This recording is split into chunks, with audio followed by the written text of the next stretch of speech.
Everybody, today we are reading and explaining. I am explaining to you the poem Macavity, the mystery cat, and it is of class 8's Honeydew book, and the chapter is chapter number 3. So let's just see कि ये poem किसने लिखी है and who is the poet of this poem.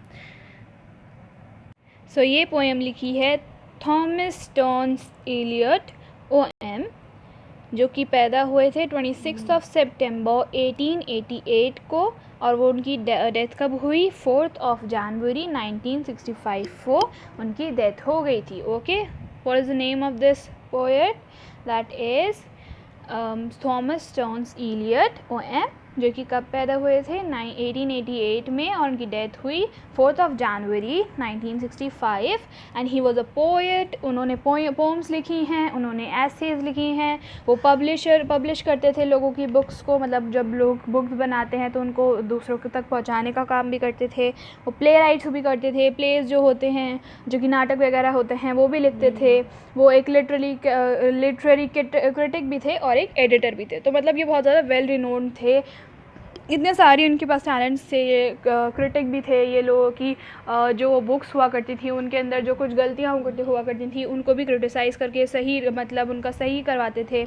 Editor थे ये. वो बहुत सारे वेल रिनोड भी थे. ओके, ये बहुत ज़्यादा वेल रिनोड थे, मतलब बहुत ज़्यादा जाने माने राइटर हैं, जिनकी हमें ये बुक दी गई है, जिनकी हमें ये पोम दी गई है हमारी बुक हनीड्यू के अंदर, that is of class 8. Okay, so now हम देख लेते हैं कि इन्हें क्या कंसिडर किया जाता था. He was considered one of the 20th major poets. तो इनको क्या कंसिडर करा जाता था, ये 20th सेंचुरी के जो पोएट्स हुआ करते थे, जो मतलब सबसे बड़े बड़े जिन्होंने पोम्स लिखी हैं, पोएट्स ने, राइटर्स जो हैं, उनमें से एक इनको माना जाता था. और बहुत ज़्यादा हाई क्वालिटी के ये पोएट थे जिनकी हमें पोएम पढ़ने का मौका मिल रहा है. Okay, so this poem describe the story of mystery cat Macavity.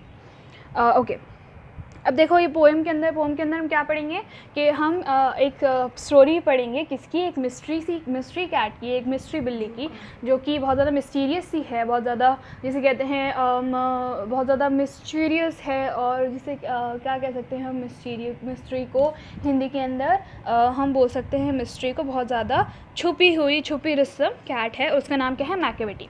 Okay, so let's see कि मैकेविटी का क्या किस तरीके की वो लिखती है, उसकी कैसे वो अपना काम करके निकल जाती है क्राइम, और कौन कौन उसके पीछे लगा हुआ है उसको पकड़ने के लिए. ठीक है, और हम उसको अगर कभी देख लें तो कैसे पहचान सकते हैं. So let's see. सबसे पहले हम बिफोर यू रीड पढ़ेंगे. Okay, now let's read. Do you have a pet cat? Have you ever noticed anything mysterious about it? It is not easy to say whether every cat is a mystery, but Macavity is the one, for sure. What is that makes him a perfect mystery cat? Read the poem and find out. Okay, सबसे पहले before you read में हमें क्या दिया है कि क्या आपके पास कोई पेट कैट है. अब आप चलो ठीक है, आप मान लिया कि आपके पास कोई कैट नहीं है जिसको आपने पाला हुआ है, लेकिन कभी आपने कैट तो देखी होगी. तो आपने कभी ये चीज़ गौर करी है कि कुछ कैट्स जो होती हैं वो थोड़ी मिस्टीरियस सी लगती हैं. ऐसा लगता है कि ये कुछ छुपा रही हैं हमसे, राइट? कुछ एक मिस्ट्री है इनके पीछे. लेकिन अब देखो, ये चीज़ हम नहीं कह सकते कि हर जो कैट है, सारी जो कैट्स हैं उनके पीछे कोई एक मिस्ट्री होती है. लेकिन मैकेविटी जो है हमारा, जिसके बारे में हम पढ़ेंगे, जिस कैट के बारे में हम पढ़ेंगे, वो तो एक ऐसी कैट है जिसके पीछे परफेक्ट मिस्ट्री है, और उसको हम एक परफेक्ट मिस्ट्री कैट कह सकते हैं. Now we will read the pome. Macavity is a mystery cat. He is called the hidden paw. देखो, मैकेविटी जो है वो एक मिस्ट्री कैट है, छुपी रुस्तम सी कैट है. वो क्राइम करती है तो वो किसी के हाथ नहीं आती, कोई भी उसको पकड़ नहीं सकता. ओके, तो हम यहाँ क्या पढ़े हैं कि मैकेविटी जो है एक मिस्ट्री कैट है. ठीक है, उसको एक हिडन पॉ भी कहा जाता है. ठीक है, क्यों कहते हैं इसको एक हिडन पॉ क्या होता है? पॉ होता है बिल्ली का जो पंजा होता है, उसको हम क्या कहते हैं? पॉ कहते हैं. Okay, this is a paw हाँ उसके पंजे भी होते हैं, राइट, बिल्ली के। तो उसको हिडन पॉ इसलिए कहा जाता है क्योंकि वो जब भी कोई क्राइम करता है ना तो ऐसा लगता ही नहीं है कि उसने कोई क्राइम करा भी है। वो सारे जो उसका जो क्राइम होते हैं ना उसके अंदर ऐसा कोई निशान ही नहीं होता कि उसका कहीं पंजा का निशान दिख जाए, या फिर उसके जो सारे क्राइम्स होते हैं वो करता है और फिर उसका कोई प्रूफ ही नहीं मिलता कि उसने वो चीज़ करी है, लेकिन सबको ये चीज़ पक्का पता होती है कि उसने ही वो चीज़ करी है। अब वो जब वो क्राइम करता है ना तो वो इस तरीके से गायब हो जाता है उस जगह से, और उस लोगों से जो कि उसको ढूंढ रहे हैं, जो पुलिस उसको ढूंढ रही है, वो इस तरीके से वहाँ से गायब हो जाता है कि ऐसा लगता है कि वो ग्रेविटी के अंदर खो गया है और वो उड़ रहा है ग्रेविटी के अंदर, और वो एकदम से गायब हो जाता है क्राइम करके। ठीक है, जब भी जो पुलिस होती है उसको पकड़ने वाली होती है, तब जैसे ही उन लोगों को लगता है पुलिस वाले कि हाँ भाई आज तो हम इस कैट को पकड़ ही लेंगे, तभी वो वहाँ से भाग जाता है। ओके, क्या करता है, वो वहाँ से भाग जाता है। For he is the master criminal who can defy the law. He is the bafflement of Scotland Yard, the flying squad's despair.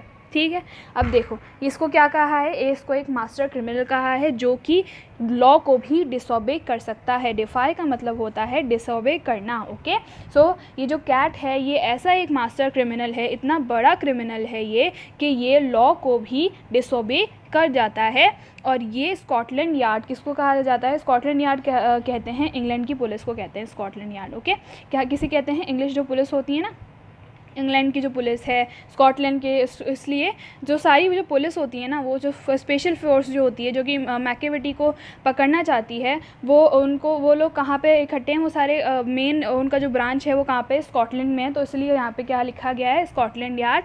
अब यहाँ पे लिखा है the flying squad. Flying squad होते हैं वो जो कि बहुत ज़्यादा स्पेशलाइज होते हैं उनके काम के अंदर, जो पुलिस वाले ऐसे जो कि बहुत ज़्यादा स्पेशलाइज होते हैं क्रिमिनल्स को पकड़ने के अंदर।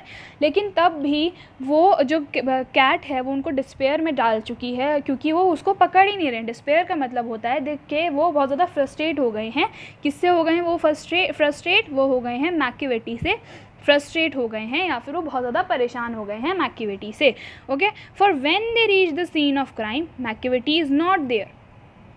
अब जब भी वो लोग जो फ्लाइंग स्क्वाड है वो जब भी क्राइम की जगह पे जाते हैं तो मैकिवेटी तो मिलता ही नहीं है उनको।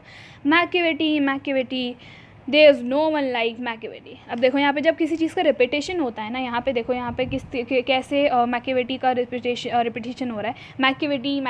तो मतलब इसको यहाँ पे रिपीटेशन यूज़ करा है हमारे पोएट ने यूज़ करा है रिपीटेशन। क्यों? क्योंकि हम बहुत ज़्यादा उसको डिस्क्राइब करना चाहते हैं कि हम किसके बारे में बात कर रहे हैं, किसकी पर्सनालिटी के बारे में बात कर रहे हैं। हम मैकिवेटी या कैट की पर्सनालिटी के बारे में बात कर रहे हैं, इसीलिए कह रहे हैं कि मैकिवेटी के जैसा तो कोई है ही नहीं। Okay, so now he is broken every human law, he breaks the law of gravity। उसने हर एक ह्यूमन लॉ जो कि हमारी सरकार ने हमारे लिए बनाया है वो तो वो ब्रेक कर ही चुका, लेकिन उसके बाद भी क्या है, उसके बाद भी उसने ग्रेविटी का लॉ भी ब्रेक कर दिया है। तो उसने क्या कर दिया, उसने लॉ ऑफ ग्रेविटी तक ब्रेक कर दिया। कि मतलब क्या है कि ऐसा क्यों बोला जा रहा है। Let's read the next line. His powers of levitation would make a फकीर शेर। अब देखो ये उसने हर एक ह्यूमन लॉ तो उसने ब्रेक कर ही दिया है, लेकिन इसने ग्रेविटी का लॉ भी ब्रेक कर दिया है। क्योंकि जब जैसे कि हम कभी एयर में जब फ्लोट करते हैं तो उसको क्या कहते हैं, लेविटेशन कहते हैं। लेकिन हमारी जो ग्रेविटी है वो हमें क्या बताती है, जैसे कि आप लोग को पता है ग्रेविटी हमें ग्राउंड की तरफ खींचती है। अगर हमारे प्लैनेट के ऊपर ग्रेविटी नहीं होती तो हमारा एटमॉस्फेयर हमारे प्लैनेट के ऊपर नहीं होता और हम सब हमारे प्लैनेट के ऊपर फ्लोट कर रहे होते, उड़ रहे होते। ठीक है, तो इसका मतलब क्या हुआ कि ये जो मैकिवेटी है ये तक उड़ा, ये इसने लॉ ऑफ ग्रेविटी भी ब्रेक कर दिया और ये लेविटेट करता है, मतलब हवा के अंदर फ्लोट करता है। तभी तो वो इतनी इजीली क्राइम जो प्ले सीन होता है उससे भाग जाता है। क्यों? क्योंकि ही फ्लोट्स। ओके, लेविटेशन मतलब क्या हो गया, फ्लोटिंग। ठीक है, ही फ्लोट्स। ठीक है, अब ये फ़कीर किसे कहते हैं, फ़कीर होता है मैजिशियन। ठीक है, मैजिशियन जो होता है उसको हम क्या कहते हैं, फ़कीर। ठीक है। तो ये क्या हो गया, मैजिशियन हो गया। फ़कीर, तो फ़कीर जो होते हैं, जो मैजिशियंस होते हैं, वो भी क्या हो जाते हैं, हैरत में रह जाते हैं और उसको घूरते ही रह जाते हैं कि भाई कैसे ये फ्लोट कर रहा है हवा के अंदर, हम तो मैजिशियंस हैं। मतलब फ़कीर क्या सोच रहे हैं यहाँ पे कि हम तो मैजिशियंस हैं, तब भी हम नहीं फ्लोट कर पाते, लेकिन इसने क्या करा, इसने विदाउट मैजिक ये तो क्या कर रहा है, ये लेविटेट कर रहा है, ये फ्लोट कर रहा है, ठीक है। And when you reach the scene of crime Macavity is not there. अब जब भी कोई सीन ऑफ क्राइम पे पहुंच रहा है, जहाँ पे जो क्राइम हुआ है, जो घटना घटी है, वहाँ पे जब भी कोई पहुंचता है, सबको ये तो पता है कि भाई ये मैकेविटी ही कर रहा है, लेकिन वो उसको वहाँ पे किसी को मिलता ही नहीं है। You may seek him in the basement, you may look up in the air, but I tell you once and once again, Macavity is not there. अब हमें क्या दिख रहा है कि ये यहाँ पे क्या बोल रहा है हमारा पोइट के, देखो अगर आप चाहो कि आप बेसमेंट में देखो तो आपको ना तो वो बेसमेंट में दिखेगा, ना वो आपको एयर में दिखेगा, ठीक है। बट एक बार मैं आपको वापस बता देता हूँ कि जो मैकेविटी है वो आपको ना तो एयर में दिखेगा, ना ही वो आपको क्या बोलते हैं बेसमेंट में दिखेगा, लेकिन आपको वो कहीं भी नहीं दिखेगा। आप कहीं भी देख लो, you will not see them anywhere, ठीक है। Macavity is a ginger cat, he is very tall. अब यहाँ पे देखो मैकेविटी की पर्सनैलिटी को जस्टिफाई करा जा रहा है। सो नाउ हम क्या कर रहे हैं, हम हमारी जो कैट है उसकी पर्सनालिटी को जस्टिफाई करेंगे कि किस तरीके से, अगर हम उसको कभी देखना चाहें, अगर हम इमेजिन करें, तो उसको हम पता लगा सकते हैं कि मैकेविटी किस तरीके का लगता है, किस तरीके की उसकी पर्सनालिटी है और वो कैसा दिखता है। मैकेविटी जो है वो जिंजर कैट है, ही is very tall and thin. अब यहाँ पे यू कैन सी कि इस तरीके से है मैकेविटी, तो ये कैसा है, ये ही इज़ टॉल, राइट, ये टॉल है, ठीक है, और ये थोड़ा पतला भी है, he is not very fat, ठीक है। तो क्या है, ये टॉल है, ये फैट है। इसको जिंजर कैट क्यों बोल रहे हैं, क्योंकि जिंजर जो होती है वो किस तरीके से होती है, वो कहीं से भी बड़ी होती है, और वो क्या होती है, टॉल होती है और थिन होती है, ठीक है।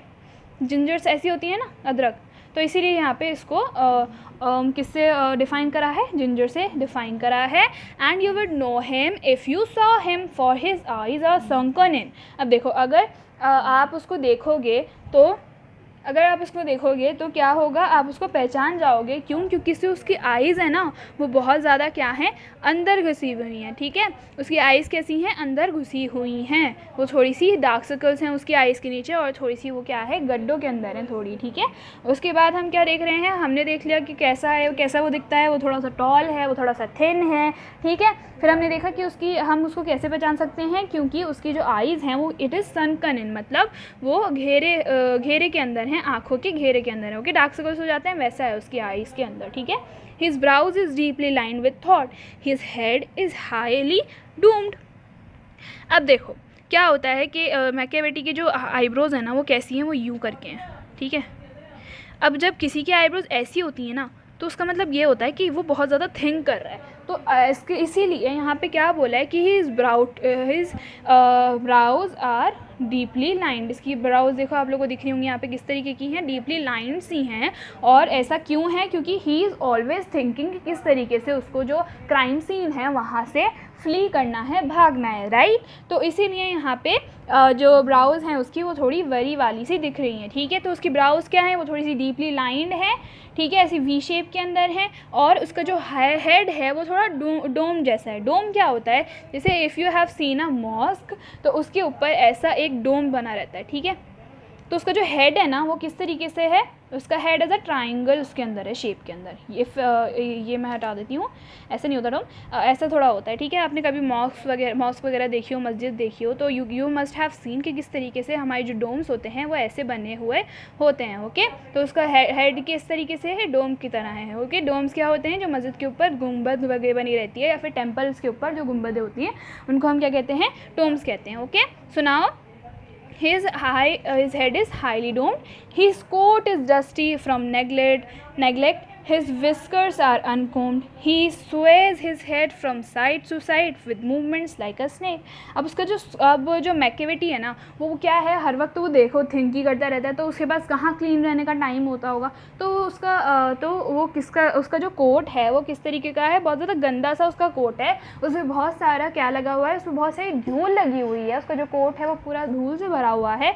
और उसके जो बूट्स हैं, उसका जो हैट है, सब कुछ किससे भरा हुआ है, धूल से भरा हुआ है। और जो विस्कर्स किसको कहते हैं, अब जैसे जो कैट होती है ना उसके जो विस्कर्स किसको कहते हैं, इसके विस्कर्स होते हैं ये चीज़ें, जो कैट के मुंह पे जो ऐसे 6 बाल जी नहीं होते उसको क्या कहते हैं, विस्कर्स कहते हैं। तो उसके पास ना तो देखो वो थोड़ा सा ऐसा डस्टी सा उसका कोट है, और उसकी जो विस्कर्स हैं वो बिल्कुल भी कोम्ड नहीं है, मतलब वो सीधे नहीं है या फिर उस पर कंघा नहीं हुआ हुआ है, ठीक है। If you have a pet cat, तो आप लोगों को पता होगा किस तरीके से उनको क्लीन रखा जाता है, उनके विस्कर्स को कोम करा जाता है, उनके फर को कोम करा जाता है, कंघा किया जाता है, okay. He sways his head from side to side with movements like a snake. अब देखो he sways his head from side to side का क्या मतलब क्या हो गया कि उसका जो हेड है वो इतना सोचता है कि उसका जो हेड है ना वो जो चलता है ना वो, तो वो कैसे चलता है, उसका जो हेड है ना, अब ये देखो उसका हेड है ना, अब वो कैसे चल रहा है कि जैसे स्नेक चलता है ना ऐसे ऐसे करके, वैसे ही उसका जो हेड है ना वो ऐसे ही चल रहा है। अब यहाँ पे अगर आप इस पिक्चर में देखोगे तो देखो किस तरीके से खड़ा हुआ है मैक्टिविटी कैसे खड़ा हुआ है, एज अ स्नेक ही खड़ा हुआ है। उसको कैसे खड़ा हुआ है, तो इसके जो हेड होता है ना वो कैसे चलता है, यूं करके स्वे करता है। स्वे मतलब होता है स्नेक्स जो होते हैं ना वो ऐसे करके स्वे करते हैं, साइड टू साइड चलते हैं। तो ऐसे करके जब चलना होता है उसको हम क्या कहते हैं, स्वे कहते हैं। ये होता है स्वे करना, ऐसे ऐसे चलना, okay. So now and when you think he is half sleep he is always wide awake. अब देखो अब आपने कभी देखो, अब आप चले गए मैक्टिविटी को ढूंढने और आपको मिल गया, और आपको ऐसे आपको वो मिला है सोते हुए, लेकिन जब अगर आपको उसको लग रहा होगा कि वो हाफ स्लीप है, वो सो रहा है, तो आपको क्या दिखेगा कि ही इज़ वाइड अवेक। अगर आप उसके पास जाओगे तो आपको क्या दिखेगा कि वो सो नहीं रहा, आप चाहे से आपकी आंखें कुछ भी देख रहे हों, लेकिन मैक्टिविटी को हमेशा पता है कि उसके पास क्या आ रहा है और क्या नहीं आ रहा। So he is always wide awake and he never sleeps. और इवन इफ़ ही स्लीप्स, तो वो कच्ची नींद में सोता है, he is not a deep sleeper. तो इसलिए कोई भी उसके पास आता है तो उसको एक सेंस से पता लग जाता है कि someone is near him. Macavity there is no one like Macavity. अब देखो यहाँ पे फिर से रिपीटेशन हो रहा है ताकि हमें और ज़्यादा स्टोरी, जो मैक्टिविटी की स्टोरी है वो हमें पता लगे कि उसकी पर्सनालिटी किस तरीके की है और हम उसी के बारे में बात करें, okay. So now, for his fiend and feline shape, a monster of depravity. अब वो क्या है, बिल्कुल ऐसा टेढ़ा मेढ़ा सा उसका थोड़ा सा शेप है और बहुत पतला सा है वो, और उसकी जो पर्सनालिटी दिखती है ना वो हमें ऐसे दिखती है कि वो एक मॉन्स्टर जैसा लगता है, ठीक है। You may meet him in by street, you may see him in the square. चाहे तुम कई बार उसको गली के अंदर भी देख सकते हो, तुम कई बार उसको स्क्वायर के अंदर भी देख सकते हो, लेकिन जब कोई भी आप उसको ऐसे जाते हुए तो देख लोगे, लेकिन अगर कोई भी जब भी क्राइम कमिट होता है तो मैक्टिविटी इज़ नेवर देयर। मैक्टिविटी को कभी भी पकड़ा नहीं जा सकता, ओके। मैक्टिविटी कभी भी वहाँ पे नहीं है। ये किसने वो करा है, किसने बनाया है मैक्टिविटी की ये पोम, हमारे टी.एस. इलियट ने, जो कि बहुत ज़्यादा अच्छे एक वो थे पोएट जिन्होंने ये सारी चीज़ें लिखी, ओके। सो नाउ वील सी कि किस तरीके से हमारी जो पर्सनालिटी है मैक्टिविटी की वो कैसे डिस्क्राइब की गई है, ताकि आप लोग को ध्यान में रहे कि हाँ जो हमारा मैक्टिविटी है ना वो बहुत ज़्यादा बहुत ज़्यादा क्या है, मिस्टीरियस सा एक कैट है, ओके। तो मैक्टिविटी क्या है, Macavity he is very tall, Macavity is very tall, बहुत ज़्यादा लंबा है, थोड़ा वो पतला है, और अगर आप उसको देखोगे ना तो यू विल नो कि मैक्टिविटी ही जा रहा है। लेकिन जब भी कोई क्राइम होता है ही डिसअपियर्स। क्या होता है मैक्टिविटी, ही डिसअपियर्स, ठीक है। अब कई बार ये जो पोएम हमने पोम पढ़ी, ये एक शायद आप किसी क्राइम करने वाले क्रिमिनल से भी रिलेट कर सकते हो, बट अभी हमने ये सिर्फ और सिर्फ एक कैट के बारे में ही पढ़ी, okay. Criminals are very dangerous, तो हमने यहाँ सिर्फ और सिर्फ मैक्टिविटी के बारे में पढ़ा है कि हाँ ये शायद एग्जिस्ट करता है, ठीक है। सो हमने इसकी पर्सनालिटी पढ़ ली और हमने इसकी आइज़ के बारे में पढ़ लिया कि उसकी जो आइज़ हैं, जैसी आइज़ होती हैं ना, दीज आर आइज़, ठीक है। अब आइज़ के अराउंड लेट मी सी, मैंने बहुत ही ज़्यादा लेट मी टेल यू कि किस तरीके से ये आइज़ हैं, ठीक है। ये आइज़ है, ये प्यूपिल है। अभी जो आइज़ है ना, इसकी जो आइज़ हैं ये इसके कुछ ऐसे संकिन इन है, मतलब ये जो हड्डी होती है ना अपनी, उसके अंदर इसकी आइज़ थोड़ी संकिन इन है, मतलब ऐसे लगता है कि उसकी आइज़ के नीचे बहुत सारे डार्क सर्कल्स हैं, ओके। सो ये हमने देख लिया। उसकी जो ब्राउज़ हैं वो कैसी हैं, उसकी ये आइज़ हैं, ठीक है। उसकी ब्राउज़ कैसी हैं, ऐसी, ऐसा लगता है कि वो हर वक्त सोच ही रहा है, ठीक है। उसकी ब्राउज़ कैसी हैं, बहुत ज़्यादा ऐसी हैं, तो ऐसा लगता है वो हर वक्त सिर्फ सोच रहा है। उसका जो हेड है, चलो जैसे हम लोग अब यहाँ पे एक जल्दी से एक स्केच बना लेते हैं तो क्या कि कैसा दिखता है हमारा Machiavelli. Let me just erase this really quickly and now will see कि मैकियावेली का जिस तरीके से डिस्क्रिप्शन बताया है वैसे ही क्या मैकियावेली को हम पहचान सकते हैं। उसका हेड कैसा है, गुम्बद जैसा है, हम उसका हेड बना देंगे। ठीक है, ये हो गया उसका हेड। ईयर्स रहने देते हैं, ईयर्स के बारे में कुछ नहीं बताया। इसकी आईब्रोज कैसी हैं, डीपली लाइन है। इसकी आईज़ ऐसी हैं। उसके जो विस्कर्स हैं वो कैसे हैं, ऐसे हैं, अनकोम्ड हैं। ठीक है, उसके विस्कर्स कैसे हैं, अनकोम्ड हैं। ठीक है, मैकियावेली के इसके ईयर्स के बारे में कुछ बताया नहीं, इसलिए मैं ऐसे भी दिखा रही हूँ। उसका जो कोट है वो कैसा है, डस्ट वाला है बहुत ज़्यादा। ठीक है, और उसके जो वो कैसे चलता है, वो थोड़ा ऐसा स्नेक की तरह चलता है। वो ऐसे घूम घूम के नहीं चलता है, बट वो थोड़ा ऐसे स्वे करके चलता है, ऐसा लाइन में नहीं चलता जैसे अब नॉर्मली कैसे चलते हैं। कोई इंसान है वो कैसे जा रहा है, नॉर्मली एक लाइन के अंदर जा रहा है सीधा सीधा। ठीक है, अब उसको कहीं मुड़ना है तो वो नॉर्मली सीधा सीधा नॉर्मली मुड़ेगा और चले जाएगा। लेकिन हमारा जो मैकियावेली है ये किसका है, ये ह्यूमन्स चलते हैं ऐसे। लेकिन हमारा जो मैकियावेली है वो कैसे चलता है, वो यूं करके चलता है। वो है तो एक कैट ही, पर वो चलता किसकी तरीके से, एक स्नेक के तरीके से चलता है। हमारा कौन, हमारी कैट है, mystery cat. Okay, so I hope you all have understood it really well. So thank you for watching, good bye.